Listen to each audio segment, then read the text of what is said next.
الجلسة مثل ما نواه أهلنا وأسلافنا ورجالنا وشيوخنا وآباؤنا الصالحون. الله يدخل نياتنا في نياتهم وأعمالنا في أعمالهم وأخلاقنا في أخلاقهم، ونستحضر أرواحهم الطاهرة الزكية في هذا المجلس الشريف على هذه النية وعلى كل نية صالحة جامعة شاملة من خيرات ونعم الآخرة، وإلى حضرة النبي محمد صلى الله عليه وآله وصحبه وسلم. الفاتحة.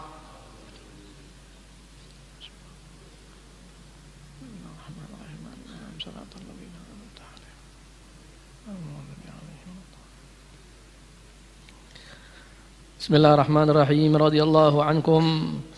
وقال الله تعالى: بسم الله الرحمن الرحيم. الله نور السماوات والأرض، مثل نوره كمشكاة فيها مصباح، المصباح في زجاجة، الزجاجة كأنها كوكب دري يوقد من شجرة مباركة زيتونة لا شرقية ولا غربية، يكاد زيتها يضيء ولو لم تمسسه نار، نور على نور، يهدي الله لنوره من يشاء ويضرب الله الأمثال للناس والله بكل شيء عليم. قال كعب وابن جبير: المراد بالنور الثاني هنا محمد عليه السلام. وقوله تعالى: مثل نوره أي نور محمد صلى الله عليه وآله وصحبه وسلم. وقال سهل بن عبد الله: المعنى الله هادي أهل السماوات والأرض. ثم قال: مثال نور محمد إذ كان مستودعا في الأصلاب كمشكاة صفتها كذا، وأراد بالمصباح قلبه وبالزجاجة صدره، أي كأنه كوكب دري لما فيه من الإيمان والحكمة، يوقد من شجرة مباركة أي من نور إبراهيم، وضرب المثل بالشجرة المباركة. وقوله يكاد زيتها يضيء أي تكاد نبوة محمد صلى الله عليه وآله وصحبه وسلم تبين للناس قبل كلامه كهذا الزيت. وقد قيل في هذه الآية غير هذا والله أعلم. وقد سماه الله تعالى في القرآن في غير هذا الموضع نورا وسراجا منيرا. وقال تعالى: قد جاءكم من الله نور وكتاب مبين. وقال تعالى: إنا أرسلناك شاهدا ومبشرا ونذيرا وداعيا إلى الله بإذنه وسراجا منيرا. ومن هذا قوله تعالى: ألم نشرح لك صدرك ووضعنا عنك وزرك الذي أنقض ظهرك ورفعنا لك ذكرك فإن مع العسر يسرا إن مع العسر يسرا فإذا فرغت فانصب وإلى ربك فارغب. شرح وسع، والمراد بالصدر هنا القلب. قال ابن عباس: شرحه بالإسلام. وقال سهل: بنور الرسالة. وقال الحسن: ملأه حكما وعلما. وقيل معناه: ألم نطهر قلبك حتى لا يؤديك الوسواس. ووضعنا عنك وزرك الذي أنقض ظهرك، قيل ما سلف من ذنبك يعني قبل النبوة. وقيل أراد ثقل أيام الجاهلية. وقيل أراد ما أثقل ظهره من الرسالة حتى بلغها، حكاه الماوردي والسلمي إلى آخر ما قال رضي الله عنه. Bismillahirrahmanirrahim. Assalamualaikum warahmatullahi wabarakatuh. Bismillah, alhamdulillah, wa sallallahu ala rasulillah sayyidina Muhammad bin Abdullah wa ala alihi wa sahbihi wa man walah. Rabbi syrah li sadri wa yassir li amri wa hlul 'uqdatan min lisani yafqahu qawli. Amma ba'du. Kita lanjutkan lagi pembahasan kitab Asy-Syifa. Sampai pada pembahasan masih daripada bab yang menjelaskan tentang penyebutan atau pujian Allah Subhanahu wa taala kepada Nabi Muhammad sallallahu alaihi wasallam yang disebutkan dalam Al-Qur'an. Di sini Imam Qadhi Iyad menyebutkan dalam surat An-Nur ayat 35, beliau menjelaskan bahwasannya Allah Subhanahu wa taala berfirman, Allahu nurus samawati wal ard. Allah adalah penerang langit dan bumi, atau sumber cahaya daripada langit dan bumi, baik secara zahir maupun secara batin. Allah Subhanahu wa taala penerang langit dan bumi, baik secara zahir dengan cahayanya yang kita bisa berjalan di bawahnya, ataupun secara batin sehingga jalan kehidupan kita bisa terang benderang dengan cahayanya Allah Subhanahu wa taala. Mathalun nurihi kamiskatin fiha misbah. Di dalam ayat ini Allah Subhanahu wa taala memberikan permisalan di dalam cahayanya Allah Subhanahu wa taala. Nah, dari sini mathalun nurihi, di dalam makna tafsir daripada mathalun nurihi, permisalan daripada cahayanya Allah Subhanahu wa taala, Imam Ka'ab dan Imam Ibn Jubair mengatakan bahwasannya maksud daripada cahayanya Allah yang akan dipermisalkan ini adalah wujud daripada cahayanya Allah, yaitu adalah Nabi Muhammad sallallahu alaihi wasallam. Karena kalau kita lihat berapa banyak di dalam Al-Qur'an Nabi Muhammad sallallahu alaihi wasallam ini dimisalkan sama Allah dengan kalimat nur, nur, nur, dengan cahaya, cahaya, cahaya. Sehingga tafsir daripada ketika Allah ingin mempermisalkan cahayanya Allah, mathalun nurihi, permisalan daripada cahayanya Allah alias permisalan daripada wujudnya Nabi Muhammad sallallahu alaihi wasallam, kamishkatin fiha misbah. Miskah ini adalah lubang atau tempat biasanya orang-orang dulu itu meletakkan lampu lampu teflon atau lampu lentera. Biasanya di rumah orang dulu itu ada di temboknya ada seperti bukan lubang tapi tempat yang untuk meletakkan lampu di situ, sehingga kalau diletakkan di situ akan menyebar cahayanya ke seluruh ruangan. Itu namanya miskah. Permisalan cahayanya Nabi Muhammad sallallahu alaihi wasallam itu seperti miskah, kata Allah Subhanahu wa taala, tempat meletakkan lentera tersebut. Artinya di mana ada cahayanya Nabi Muhammad sallallahu alaihi wasallam, sifatnya adalah menerangi keseluruhan ruangan. Nabi Muhammad ketika datang cahayanya akan langsung langsung menyebar. Miskah. Fiha misbah, yang mana jelas tempat daripada lampu tersebut ada teflonnya, ada lampunya. Fiha misbah. Al-misbah fiha al-misbah fi zujajah. Fiha misbahun. Al-misbahu fi zujajah. Lampu tersebut atau cahaya api yang ditimbulkan daripada lampu teflon tersebut ditutup oleh kaca. Ya, kaca ini Allah Subhanahu wa taala ambil permisalan dengan makna kemurnian atau kejernihan daripada sumber cahayanya Nabi Muhammad sallallahu alaihi wasallam. Az-zujajatu ka'annaha kaukabun durri. Dengan adanya kaca tersebut yang menutupi daripada api tersebut, sehingga cahaya tersebut bisa murni, bisa terang, bisa semakin menyebar. Ka'annahu kaukabun durri, seperti bintang yang sangat terang. Yuqadu min syajaratin zaitunatin la syarqiyatin wala gharbiyah. Sumber daripada cahaya tersebut, teflon tadi itu, api tersebut dari minyak, ada minyaknya, dan minyak tersebut diambil dari syajarah, dari tumbuhan pohon. Pohonnya ini adalah pohon yang berkah, kata Allah Subhanahu wa taala.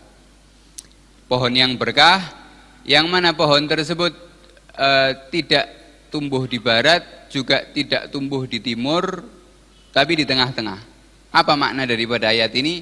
Makna daripada ayat ini adalah permisalan yang diambil oleh Allah Subhanahu wa taala. Sumber cahayanya ini tidak condong ke kanan dan tidak condong ke kiri.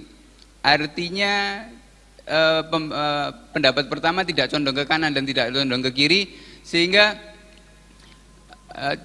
pohon tersebut murni atau tengah-tengah, wasatan. Dimanapun pohon tersebut tumbuh akan bisa bermanfaat. Ini pendapat yang pertama. Pendapat yang kedua, pohon tersebut tidak di kanan dan tidak di kiri, sehingga matahari bisa terus menyinari pohon tersebut walaupun ketika terbit sampai ketika tenggelam. Artinya pohon tersebut bisa maksimal daripada pengambilan cahaya mataharinya. Pohon tersebut namanya pohon zaitun, akan diambil dari situ minyaknya. Yakadu zaitu hayudi walau lam tamsa sunar. Minyaknya ini sangat murni, bahkan saking murninya hampir saja menyinari keluar daripada minyak tersebut cahaya, kata Allah Subhanahu wa taala. Walaupun belum terkena api. Jadi di dalam permisalan ini kita jelaskan lebih detail. Di dalam permisalan ini Allah Subhanahu wa taala ingin menjelaskan sumber daripada cahayanya Nabi Muhammad sallallahu alaihi wasallam. Yang pertama, wujudnya cahaya Nabi Muhammad ini meluas Seperti lampu yang diletakkan di miskah tadi itu, ke seluruh ruangan. Dan juga Nabi Muhammad karena diutus oleh Allah kepada alam semesta. Wa ma arsalnaka illa rahmatan lil alamin. Seluruh daripada alam semesta.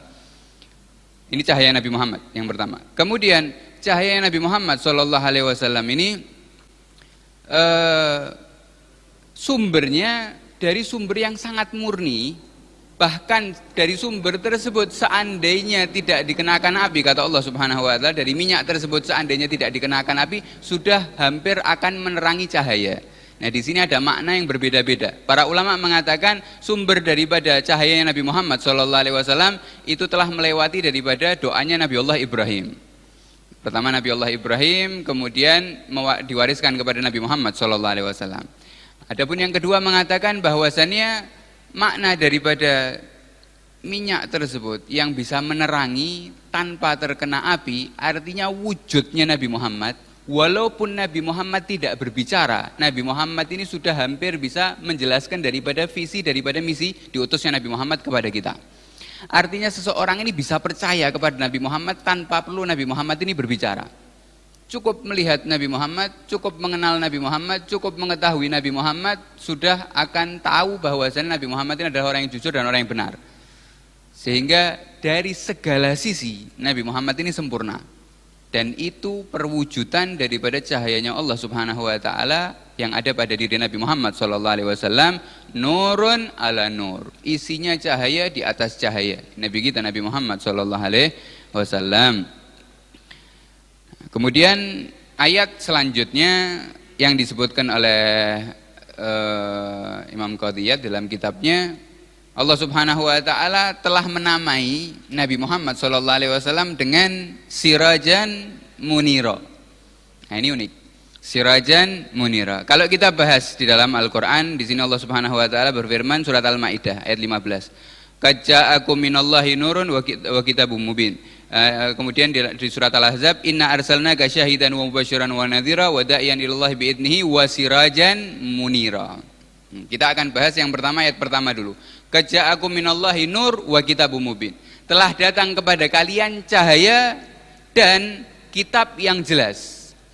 Para ulama mengatakan nur yang dimaksud yang pertama ini adalah Nabi Muhammad. Wa kitabum mubin, telah datang kepada kalian kitab yang jelas adalah Al-Qur'an. Kemudian lebih detail lagi para ulama membahas daripada ayat ini, kenapa di dalam ayat ini Allah menerangkan kepada kita yang pertama cahaya dulu baru Al-Qur'an. Telah datang kepada kalian cahaya yaitu Nabi Muhammad baru dan juga Al-Qur'an. Kenapa kok yang didahulukan di sini adalah cahaya? Kenapa kok tidak didahulukan telah datang kepada kalian kitab yang jelas dan juga cahaya? Para ulama mengatakan didahulukan nur, yaitu didahulukan penyebutan Nabi Muhammad SAW sebagai cahaya karena memang mustahil bagi kita seorang manusia, seorang hamba untuk bisa memahami daripada kalamnya Allah Subhanahu wa taala, kitabnya Allah yang diturunkan kepada kita tanpa lewat cahayanya Nabi Muhammad SAW. Mustahil.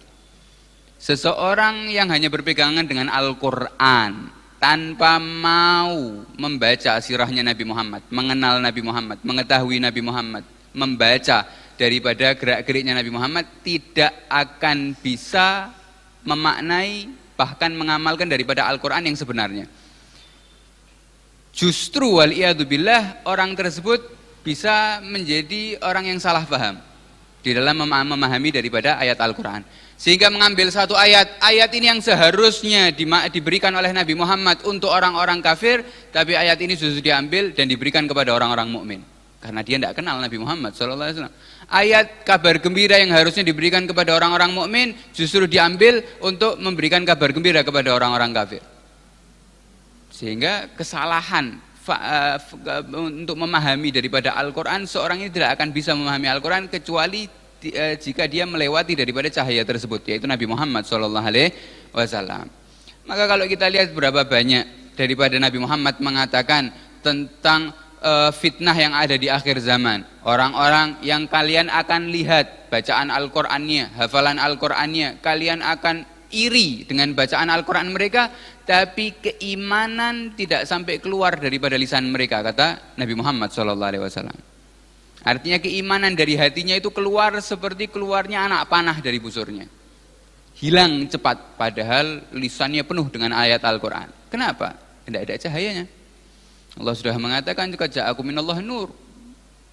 Ambil cahaya dulu, fahami Al-Quran. Kalian akan mengetahui makna yang sangat dalam di dalam Al-Quran dengan cahayanya Nabi Muhammad SAW. Nah, ayat selanjutnya Allah memberikan sifat atau memberikan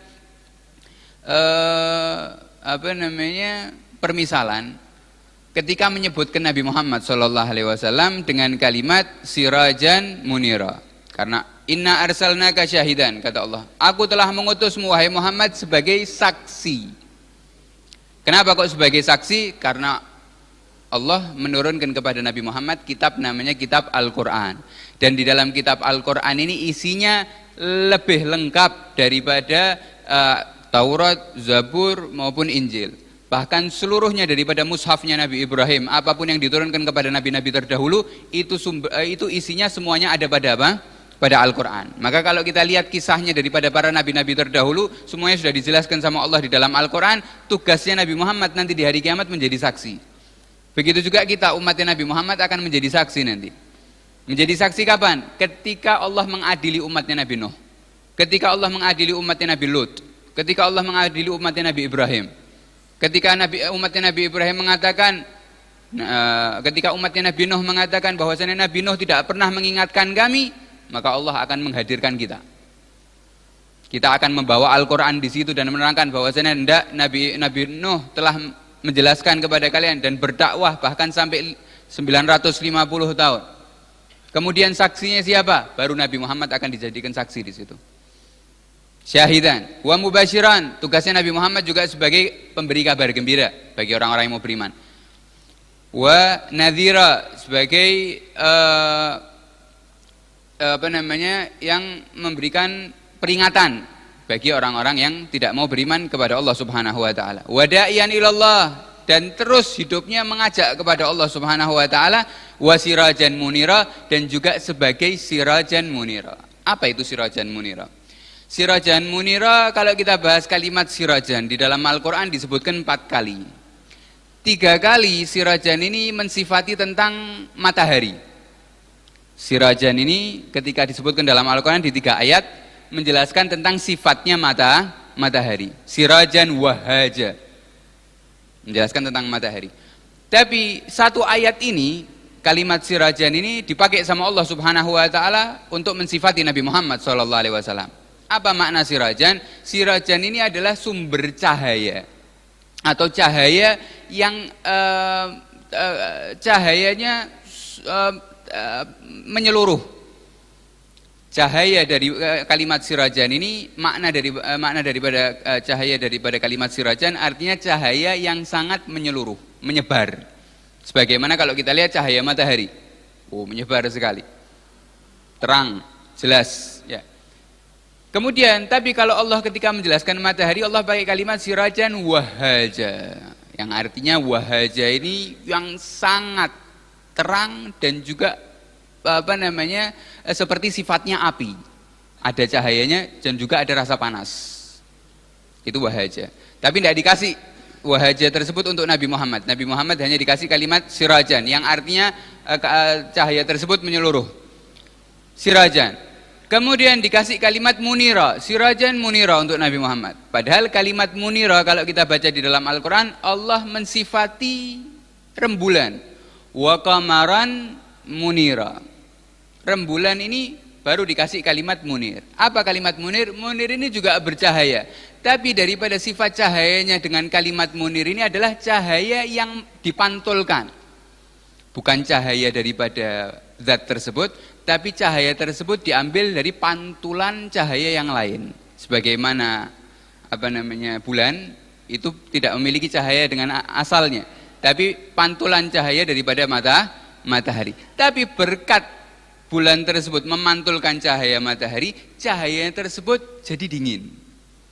Cahayanya tersebut terang, jelas, tapi apa? Tapi tidak panas. Tapi enak dilihat, nikmat dilihat. Beda dengan kalimat wahaja. Terang, menyeluruh, semuanya kelihatan. Tapi panas di mata. susah kita untuk melihatnya, bahkan juga menyakitkan karena memiliki sifat panas, api. Nah, Nabi Muhammad diambil daripada dua kalimat tersebut. Sirajan, Nabi Muhammad terang sekali, menyebar ke seluruh daripada daerah, seluruh bumi, dimanapun di situ disebut nama Nabi Muhammad akan terpancar cahayanya, terang. Tapi munir juga, dingin cahayanya, seperti cahaya rembulan. Dan juga cahayanya Nabi Muhammad adalah pantulan daripada cahayanya Allah Subhanahu wa Ta'ala. Karena apapun yang diucapkan sama Nabi Muhammad tidak ada pada dirinya sendiri. Wa ma yantiqu anil hawa in huwa illa wahyun yuha. Nabi Muhammad tidak pernah mengucapkan sesuatu dari hawa nafsunya. Semuanya murni daripada wahyunya Allah Subhanahu wa Ta'ala. Sehingga permisalan ini permisalan yang sangat indah dari Allah Subhanahu wa Ta'ala. Bahkan ini masih satu pendapat daripada para ulama ahli tafsir. Kalau kita mau mendalami lagi daripada kalimat sirajan munira ini, kita akan mendapatkan makna-makna yang sangat indah daripada kalam Allah ketika memuji Nabi Muhammad sallallahu alaihi wasallam. Nah, kemudian selanjutnya di dalam surat Alam Nashrah, Allah di dalam surat ini Allah Subhanahu wa Ta'ala ingin menenangkan hati Nabi Muhammad sallallahu alaihi wasallam dan membahagiakannya dengan kalimat Alam Nashrah laka sadrak. Wahai Muhammad, bukankah kami telah melapangkan hatimu? Maknanya nashrah ini wasa', melapangkan dadamu, melapangkan hatimu. Kata Sayyidina Abdullah bin Abbas mengatakan melapangkan dadamu dengan Islam, dengan iman. Pendapat para ulama yang lain, Imam Sahal mengatakan melapangkan dadamu dengan cahaya risalah.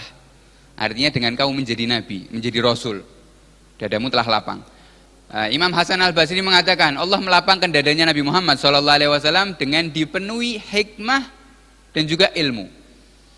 Karena kita melihat setiap daripada para nabi diisi oleh Allah Subhanahu wa Ta'ala dengan ilmu. Tapi khusus Nabi Muhammad SAW setiap daripada ilmu sumbernya dari Nabi Muhammad SAW.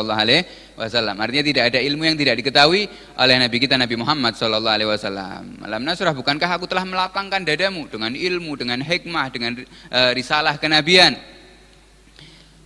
Kemudian wa wada'na anka wizrak alladhi anqadha dhahrak. Dan bukankah kami telah, kata Allah, kami telah menghilangkan daripada bebanmu yang membebani punggungmu. Makna daripada beban ini apa?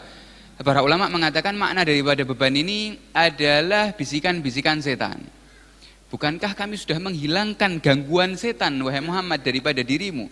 Seandainya kau bisa setan bisa mengganggumu, maka itu akan memberatkan daripada punggungmu.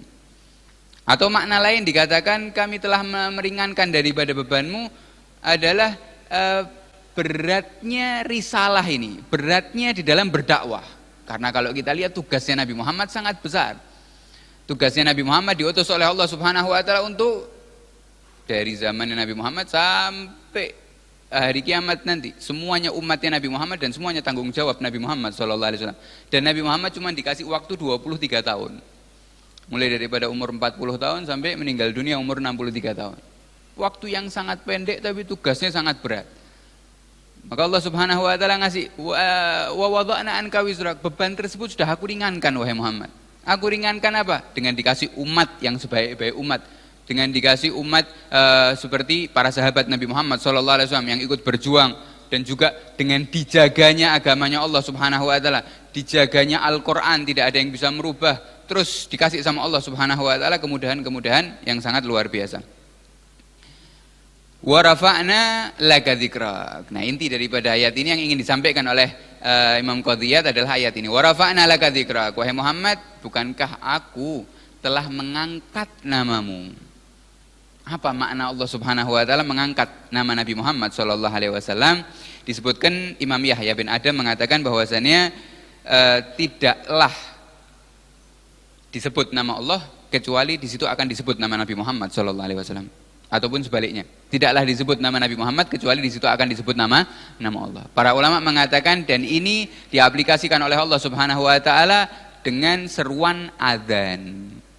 Kalau kita lihat, kalau kita dengar adzan pasti di situ ada nama Allah dan juga pasti itu ada nama Nabi Muhammad sallallahu alaihi wasallam. diangkat sama Allah namanya Nabi Muhammad. Adapun ya Imam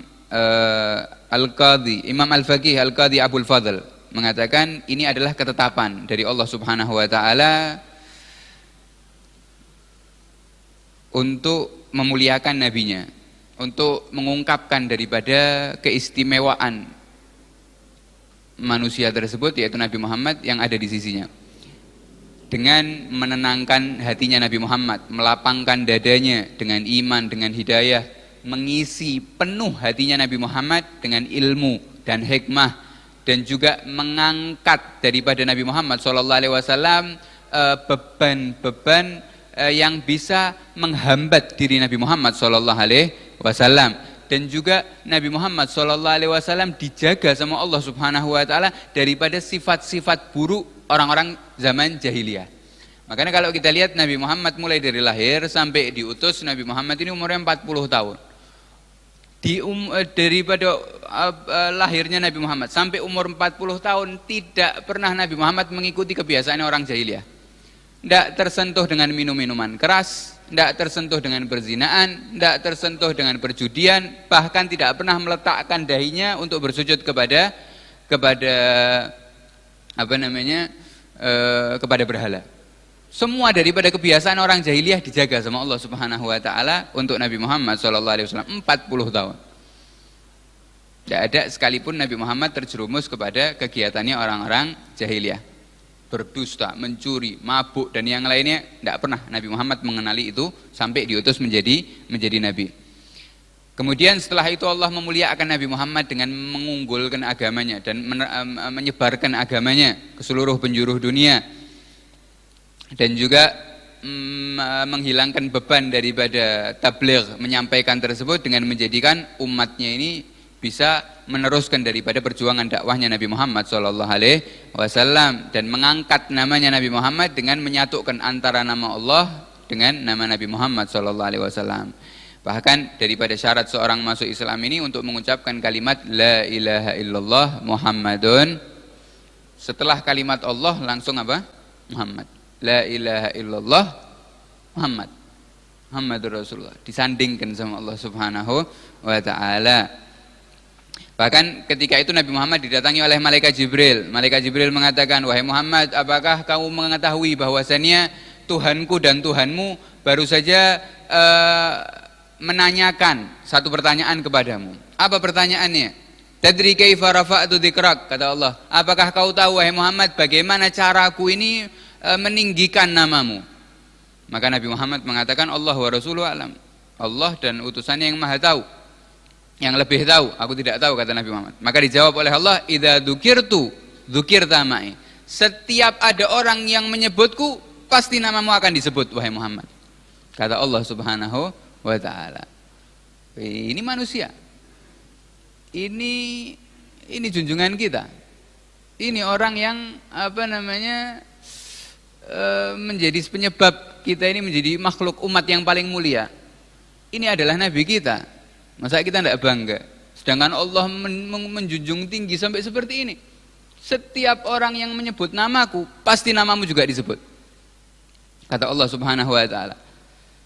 Begitu juga, dan ini banyak di dalam khutbah. Kalau kita lihat setiap khutbah Jumat pasti disebut nama Nabi Muhammad. Setiap adzan, kemudian ketika bersolawat kepada Nabi Muhammad SAW, ketika zikir apapun daripada ucapannya pasti setelah menyebut nama Allah, menyebut nama Nabi kita Nabi Muhammad SAW. Wa asara ba'dhum fi dzalika ila syafa'ah. Sebagian para ulama mengatakan bahwasanya ayat Allah Subhanahu wa taala mengangkat nama nabinya itu nanti ketika hari kiamat. Kalau kita pikir hari kiamat itu hari yang mengerikan, hari yang Allah Subhanahu wa taala murka, hari yang orang tua lari dari anaknya, anak lari dari ibunya, orang tua manusia ketika itu kalang kabut, takut dan mengerikan sekali. Itu untuk mereka, orang-orang yang tidak kenal dengan Nabi Muhammad, orang-orang yang tidak patuh dengan Nabi Muhammad, orang-orang yang selama hidupnya tidak punya hubungan dengan Nabi Muhammad. Tapi hari kiamat menurut orang yang kenal dengan Nabi Muhammad adalah waktu di mana Allah mengangkat namanya Nabi Muhammad. Wa rafa'na laka dzikrak. untuk mengangkat namanya Nabi Muhammad nanti di hari kiamat. Kapan? Ketika di padang mahsyar, di mana ketika itu seluruh manusia, baik umatnya Nabi Adam sampai umatnya Nabi Muhammad, semuanya berkumpul lari kepada Nabi Adam untuk memberikan syafaat. Apa kata Nabi Adam? Nafsi nafsi, sendiri-sendiri. Allah sekarang murka, aku tidak bisa ngasih apa-apa, tidak bisa bantu apa-apa. Lari kepada Nabi Ibrahim, lari kepada Nabi Musa, lari kepada Nabi Isa, sampai terakhir kepada siapa? Kepada Nabi Muhammad SAW. Ketika itu Nabi Muhammad dikatakan analaha, aku yang akan bertanggung jawab, kata Nabi Muhammad SAW. Aku yang akan memberikan syafaat, aku yang akan meringankan daripada beban mahsyar ini dan memindahkan daripada rasa panas yang ketika itu matahari ada di atas jengkal setiap manusia, akan dipindahkan ke hari hisab. Di situ baru kelihatan Nabi Allah Subhanahu wa taala mengunggulkan namanya Nabi Allah Subhanahu wa taala mengangkat namanya Nabi Muhammad sallallahu alaihi wasallam di hadapan seluruh umatnya para nabi, bahkan di hadapan seluruh para nabi, bahkan di hadapan seluruh makhluknya Allah Subhanahu wa taala. Wa rafa'na laka dzikrak. Ya. Kalau itu di akhirat, para manusia ini bertawasul kepada Nabi Muhammad, lantas mengapa selama di dunia dilarang untuk bertawasul kepada Nabi Muhammad sallallahu alaihi wasallam? Kenapa kok mereka, para manusia yang di hari kiamat tersebut, tidak langsung minta ke Allah saja? Kenapa kok harus minta kepada Nabi Adam, Nabi Idris, Nabi Nuh, Kenapa kok tidak langsung kepada Allah? Karena mereka tahu seseorang ini tidak akan mampu memiliki hubungan dengan Allah Subhanahu wa taala karena kita siapa? Kita makhluk, kita rendah, kita hina. Allah Subhanahu wa taala zat yang maha satu, yang maha perkasa, yang maha esa. Hendaknya kita tahu diri. Maka kita butuh penghubung. Siapa sebaik-baik penghubung di dunia maupun di akhirat? Sebaik-baik penghubung kita adalah Nabi Muhammad SAW. Sehingga keberuntungan di atas keberuntungan ketika seseorang ini memiliki hubungan dengan Nabi Muhammad di dunia sebelum di akhirat. Dunia sudah punya kuat hubungannya, tenang nanti di akhirat. Nah, kemudian di sini disebutkan Allah Subhanahu wa taala juga, kata Imam Qadiyat mengatakan bahwasanya Allah Subhanahu wa taala ini menyatukan antara taatnya Allah dengan taatnya Nabi Muhammad. Taatnya Allah dengan taatnya Nabi Muhammad dalam kalimat wa atiullah wa rasulah wa aminu billahi wa rasulah. Iman kepada Allah dengan iman kepada Nabi Muhammad cuman dibatasi dengan kalimat dengan huruf waw. Atiullah wa rasul. Taatlah kepada Allah dan kepada Rasul, kepada Nabi Muhammad. Aminu billah wa rasulih, bertaatlah kepada beriman kepada Allah dan beriman kepada Rasulullah. Kalimat waw artinya dan yang menyetarakan batas keimanan. Ya, menyetarakan batas apa? Keimanan. Artinya titik keimanannya seseorang itu ketika dia beriman kepada Allah dan beriman kepada Nabi Muhammad. Bukan berarti dibedakan, enggak. Imannya kalian kepada Allah sama seperti imannya kepada Nabi Muhammad. Imannya kalian kepada Nabi Muhammad sama seperti imannya kepada Allah. Ingat, menyetarakan di dalam keimanan, bukan menyetarakan di dalam derajat Allah dengan Nabi Muhammad sallallahu alaihi wasallam. Hanya di dalam keimanan. Sehingga khusus kalimat ini khusus buat Nabi Muhammad saja. Yang boleh mendapatkan kalimat waw setelah Allah hanya Nabi Muhammad saja. Tidak boleh seseorang mengatakan Allah dan orang lain, tidak boleh. Sebagaimana kalau seperti ada yang bilang ini akan terjadi jika Allah dan orang ini menghendaki, itu tidak boleh. Misal saya akan keluar jika Allah dan orang tua saya menghendaki, itu tidak boleh. Tidak boleh menisbatkan kalimat waw setelah Allah kecuali kepada siapa? Kepada Nabi Muhammad SAW. Allah wa rasuluh. Titik. Kalau kita mau mengatakan seperti itu, kehendak Allah dan kehendak orang lain, maka kita pakai kalimat summa.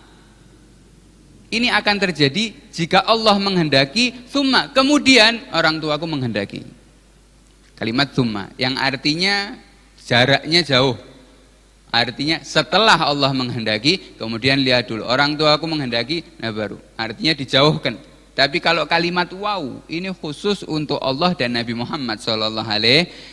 Makanya Nabi Muhammad pernah marah ketika itu. Ketika ada seorang yang khutbah mengatakan bahwasannya man yuti'illah wa rasulahu faqad rasyad. orang yang taat kepada Allah dan taat kepada Rasulnya, maka dia telah diberi petunjuk. Wa man ya'sihima faqad ghawa, dan orang yang bermaksiat kepada keduanya, maka dia akan tersesat. Nabi Muhammad ketika mendengar khutbah tersebut, Nabi Muhammad marah dan mengatakan bi'sal khatibul qaum anta, seburuk-buruk khatib adalah kamu. Kenapa Nabi Muhammad marah? Para ulama membahas. Nabi Muhammad marah karena ketika itu khatibnya menjadikan Allah dan Nabi Muhammad di dalam satu dhamir, satu kata ganti. Maka kalau kata gantinya kalau kata gantinya dia laki-laki satu, huwa. Kata gantinya berdua, huma. Ya, kata ganti. Nah, Nabi Muhammad tidak suka ketika Allah dan Nabi Muhammad SAW itu di dalam satu kata ganti dengan kalimat huma. Kenapa? Karena kata ganti tersebut itu menyebabkan kesetaraan, sama berarti. Huma, keduanya, dan itu tidak mau. Makanya kalau mau menyatukan antara Allah dengan Nabi Muhammad disebutkan dan dikasih kalimat wawu, cukup sudah. Kalau kalian taat kepada Allah dan taat kepada Nabi Muhammad. Kalau kalian bermaksiat kepada Allah dan bermaksiat kepada Nabi Muhammad, itu yang paling benar. Tidak boleh kita mengatakan dan bermaksiat kepada keduanya. Keduanya ini kalimat kata ganti dari Allah dan Rasul yang menyetarakan, dan itu tidak mau Nabi Muhammad SAW, sehingga marah kepada khatib tersebut. Sehingga kalau kita mau menyebutkan daripada menyatukan antara Allah dengan Nabi Muhammad, kita sebutkan taatlah kalian kepada Allah dan Nabi Muhammad SAW. Nah, adapun daripada penjelasan tentang innallaha wa malaikatahu yusholluna 'alan nabi, kalau kita maknanya daripada sungguhnya Allah dan para malaikatnya yusholluna. Nah, ini digabung antara Allah dan para malaikat dalam satu fi'il. Allah dan para malaikatnya mereka bersolawat. Gimana ini? Ini Al-Quran. Kalau Nabi Muhammad marah kepada khatib tersebut karena menyatukan Allah Subhanahu wa ta'ala dengan nabinya dalam satu dhamir, tapi di dalam ayat ini Allah Subhanahu wa ta'ala menyatukan antara Allah dengan para malaikat di dalam satu dhamir. Yusholluna, mereka bersolawat. Kemudian para ulama tafsir mengatakan itu ada takdirnya. Takdirnya bagaimana? Takdirnya maknanya adalah innallaha yusolli wal malaikatu yusholluna 'alan nabi. Allah bersolawat dan para malaikat bersolawat kepada Nabi Muhammad. Artinya dipisah oleh para ulama tafsir agar tidak menjadikan kesetaraan antara Allah Subhanahu wa ta'ala dengan makhluknya. Dan masih banyak lagi. Kemudian di sini dikatakan ketika Allah Subhanahu wa ta'ala menjadikan, ketika mereka orang-orang Yahudi yang mengatakan bahwasanya kita ini adalah hamba yang paling dicintai oleh Allah, kita ini adalah hamba-hamba yang mencintai dan dicintai Allah, maka turun satu ayat. Ayat ini mengatakan in kuntum tuhibbunallah fattabi'uni yuhibbukumullah. Kalau kalian benar cinta kepada Allah, maka ikuti aku, kata Nabi Muhammad SAW. Ini ayat Al-Quran. Allah memerintahkan kepada Rasulullah, katakan kepada mereka, kalau mengaku-ngaku cinta kepada Allah, mengaku-ngaku dicintai sama Allah, katakan kalau benar cinta kepada Allah, ikuti aku, ikuti Nabi Muhammad SAW. Yuhibbukumullah, maka kalian akan mendapatkan cinta dari Allah Subhanahu wa ta'ala. Di sini disetarakan lagi sama Allah, artinya disamakan lagi sama Allah. Taatnya kalian kepada Nabi Muhammad SAW sebagai bukti cinta kalian kepada Allah dan sebagai sesuatu yang mengundang cintanya Allah kepada kalian. Oh. Kalian taat kepada Nabi Muhammad, itu bukti berarti kalian benar-benar cinta, dan bukti juga Allah akan mencintai kalian sebagai balasan taatnya kalian kepada Nabi Muhammad SAW. Tapi setelah turun ayat ini, mereka orang-orang kafir mengatakan, oh, Nabi Muhammad ini menginginkan kemuliaan daripada umatnya, seperti yang dilakukan oleh orang-orang Nasrani memuliakan Nabi Isa. Orang-orang Nasrani memuliakan Nabi Isa sampai menuhankan. Ini Nabi Muhammad kok ngomong sampai kalau kalian cinta kepada Allah, ikuti aku, maka kalian akan mendapatkan cinta dari Allah. Ini Muhammad ingin seperti dimuliakan sebagaimana orang-orang Nasrani memuliakan siapa? Memuliakan Nabi Isa. Maka apa dijawab sama Allah? Dijawab sama Allah dengan ayat setelahnya dengan mengatakan kul atiullah wa rasul, ditambahi sama Allah Subhanahu wa ta'ala. Taatlah kalian kepada Allah dan Rasul. Tidak dipedulikan sama Allah Subhanahu wa taala dengan ucapan-ucapan seperti itu. Tidak dipedulikan sama Allah fitnah-fitnahan seperti itu. Kenapa? Ya karena umatnya Nabi Muhammad SAW adalah umat yang paling mulia, yang dijaga sama Allah Subhanahu wa taala dengan kesyirikan, dijaga sama Allah Subhanahu wa taala daripada menuhankan nabinya, dijaga sama Allah Subhanahu wa taala daripada perbuatan-perbuatan kufur dan yang lainnya. Ini umat yang sudah dijaga sama Allah Subhanahu wa taala, sehingga da'atuhun nasara fi nabiyihim wa hukum bima syi'ta madhan fihi wa tagimi. Tinggalkan apa yang dilakukan mereka orang-orang Nasrani, kemudian setelah itu pujilah nabimu dengan sepuasmu. Karena apapun daripada yang kalian puji daripada Nabi Muhammad masih belum apa-apa dibanding pujiannya Allah kepada Nabi Muhammad sallallahu alaihi wasallam.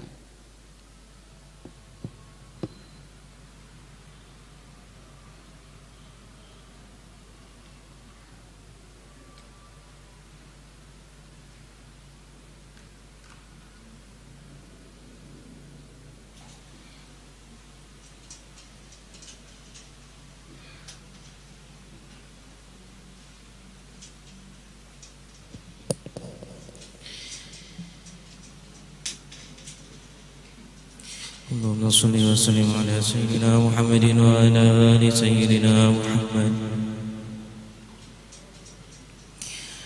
الله أكبر الله أكبر الله أكبر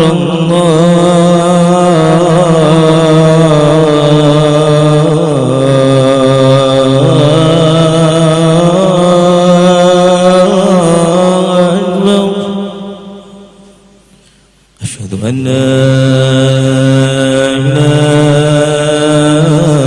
إله إلا الله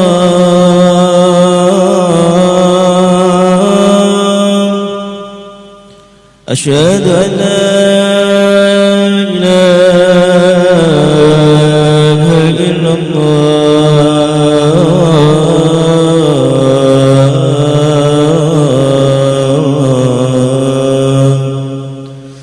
أشهد أن محمدا رسول الله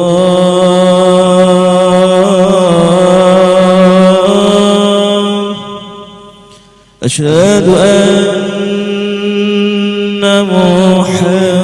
محمدا رسول الله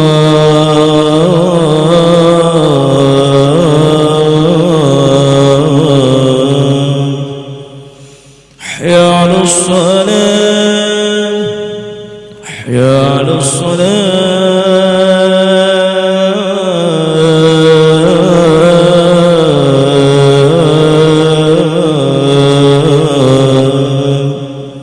حي على الفلاح حي على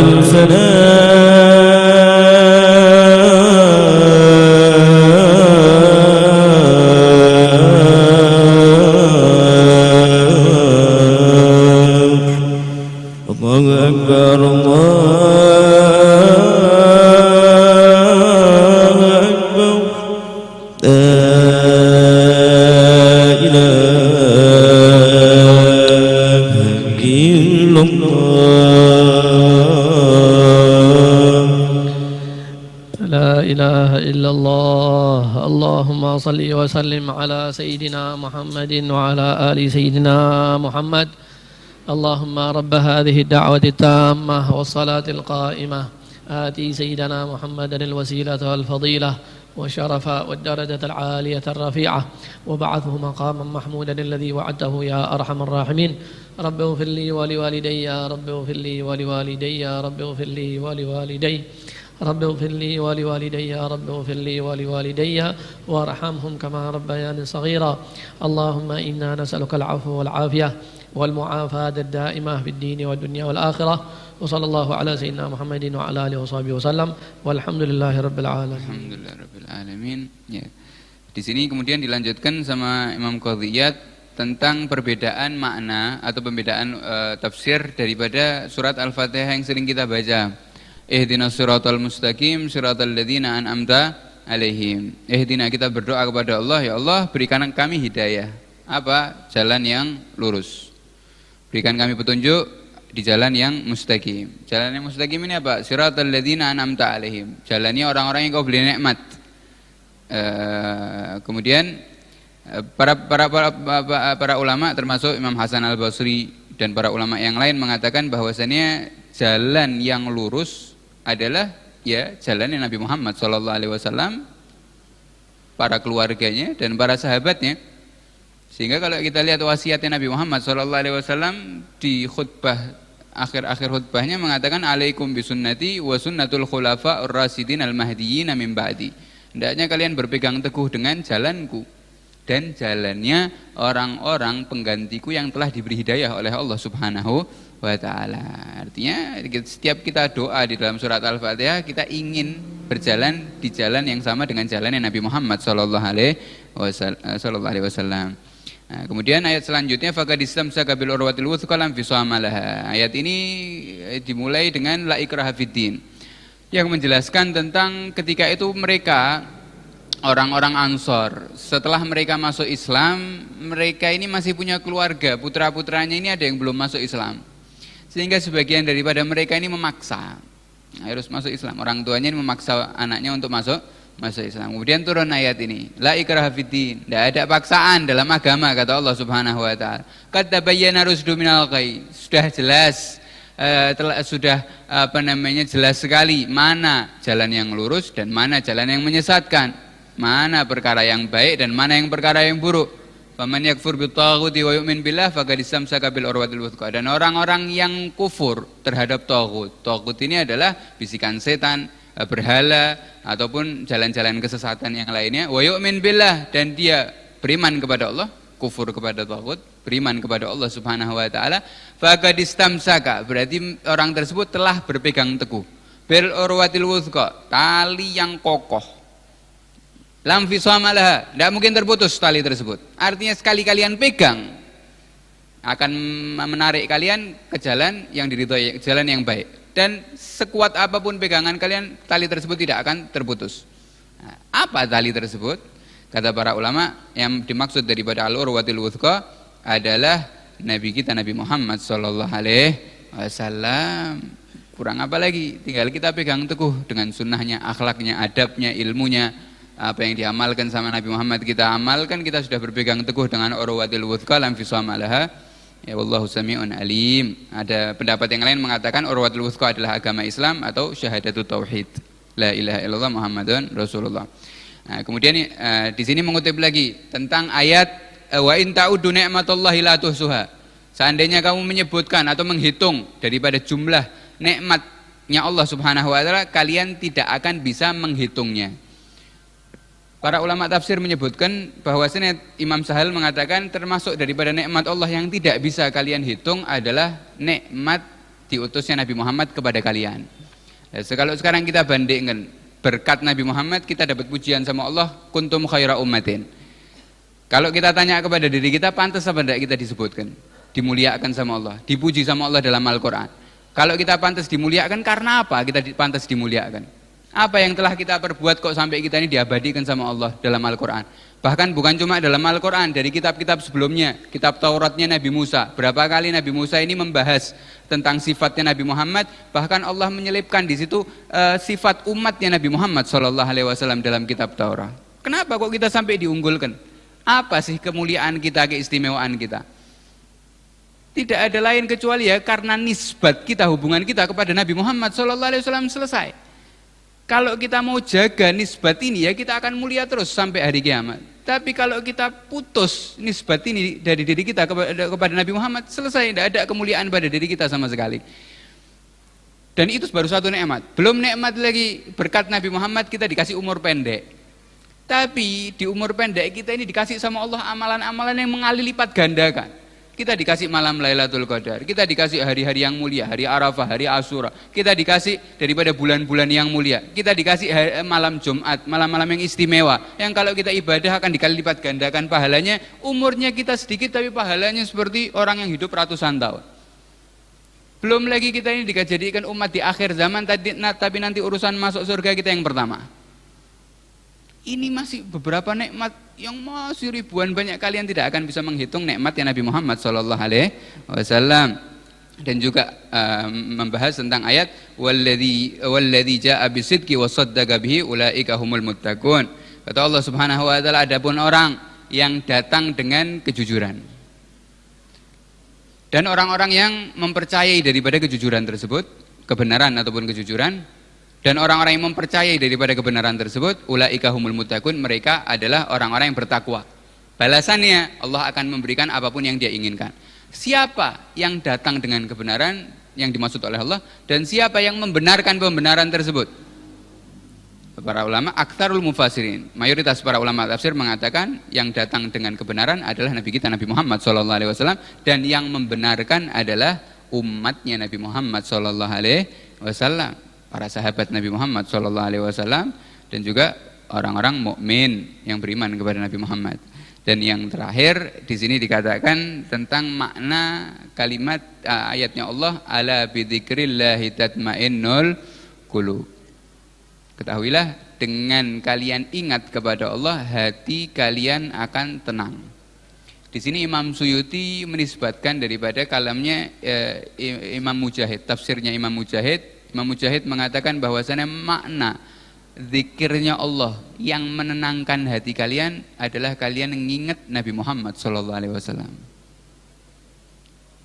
Ingat kepada Allah bisa menenangkan hati, maknanya adalah kalian ingat dengan manusia yang paling dimuliakan sama Allah, manusia yang paling dicintai sama Allah, manusia yang paling diistimewakan sama Allah Subhanahu wa taala. Kalian baca akhlaknya, kalian pelajari sirahnya, kalian amalkan daripada ilmunya, maka itu akan menenangkan hati kalian. Dan ini terbukti. Ini tafsir bukan cuma pendapat para ulama, tapi mujarrab. Berapa banyak seseorang yang ini yang punya kesumpekan, masalah dan yang lainnya, ketika disebutkan kisahnya Nabi Muhammad, ketika mengamalkan daripada sunnahnya Nabi Muhammad, ketika duduk bersama pewaris Nabi Muhammad SAW, tenang hatinya.